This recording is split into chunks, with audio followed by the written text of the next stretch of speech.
اعوذ باللہ من الشیطان الرجیم بسم اللہ الرحمن الرحیم وما خلقنا السماوات والارض وما بینہما الا بالحق صدق اللہ العظیم۔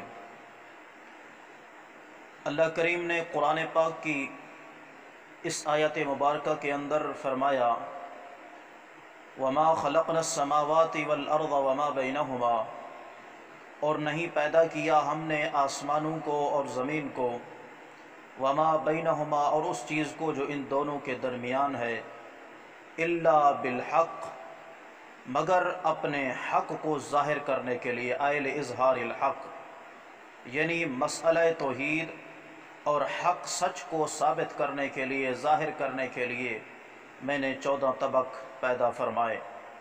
دوسرے مقام پہ اللہ کریم فرماتے ہیں، سورۃ الطلاق کی آخری آیت ہے، 28واں پارہ ہے، اللہ الذی خلق سبع سماوات ومن الارض مثلہن یتنزل الامر بینہن، فرمایا اللہ الذی خلق السماوات والارض، اللہ الذی خلق سبع سماوات ومن الارض مثلہن، کہ اللہ کریم نے 7 آسمان بنائے، ومن الارض مثلہن، اور اسی طرح 7 زمینیں بنائیں، یتنزل الامر بینہن، پھر ان دونوں کے اندر اپنا حکم اور اپنا آرڈر اور اپنا امر نازل فرمایا۔ کیوں یہ 14 طبق کیوں بنائے؟ آسمان اور زمین کیوں بنائے؟ درخت کیوں بنائے؟ نباتات کیوں بنائیں؟ جمادات کیوں بنائیں؟ ان کے اندر پھر اپنا حکم اور اپنا آرڈر کیوں جاری کیا؟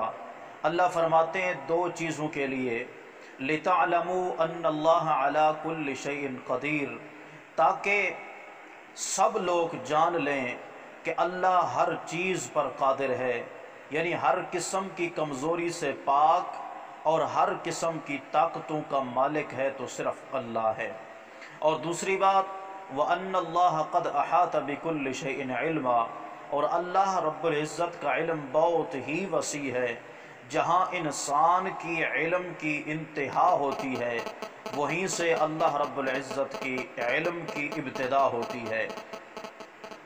تو یہ جنوانے کے لیے کہ ہر حقیقت کا علم رکھنے والا، ہر پردے کی پیچھے کا علم رکھنے والا، اور اسی طرح ہر قسم کی طاقت کا مالک ہے تو صرف اور صرف اللہ ہے۔ اور اس پہلی آیت میں اللہ نے فرمایا کہ حق کو ثابت کرنے کے لیے میں نے یہ جمادات، نباتات سب کچھ بنائے۔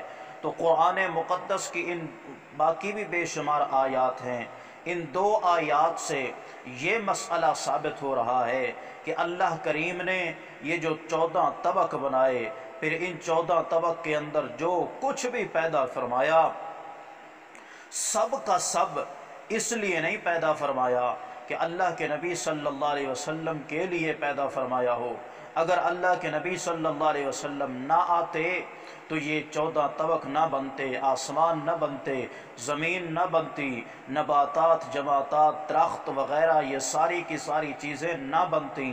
نہیں میرے دوستو، بلکہ ان قرآن مقدس کی نص صریح سے یہ بات صاف اور واضح سمجھ آ رہی ہے کہ آسمان اور زمین اللہ نے پیدا فرمائے ہیں تو صرف اور صرف اپنی معرفت اور اپنی یعنی کہ توحید اور حقانیت کو سمجھانے کے لیے اللہ نے پیدا فرمائے۔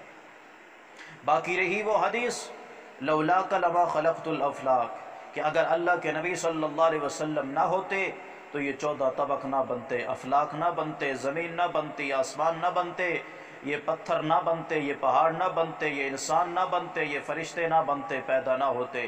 لما خلقت الافلاک، میں کسی چیز کو پیدا نہ کرتا۔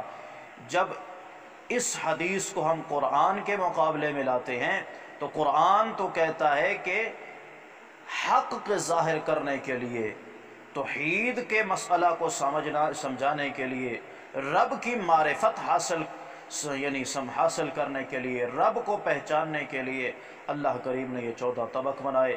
اور حدیث کہتی ہے کہ یہ 14 طبق اللہ کے نبی صلی اللہ علیہ وسلم کے واسطے ہی بنائے گئے ہیں۔ تو اس لیے اس لحاظ سے یہ چونکہ حدیث قرآن مقدس کے خلاف ہوتی نظر آتی ہے تو اس لیے ہم اس حدیث کو تسلیم نہیں کریں گے، ہم اس حدیث کو تسلیم کریں گے جو حدیث کے قرآن مقدس کے مطابق آئے۔ اور حدیث بھی وہی حدیث ہے، سچی ہو سکتی ہے جو حدیث کے قرآن مقدس کے مطابق آئے، کیونکہ جو حدیث قرآن پاک کے خلاف آتی ہے وہ حدیث ہی نہیں، کیونکہ اللہ کے نبی صلی اللہ علیہ وسلم کبھی قرآن کے خلاف بات کر ہی نہیں سکتے۔ اللہ قرآن و سنت کی صحیح سمجھ عطا فرمائے۔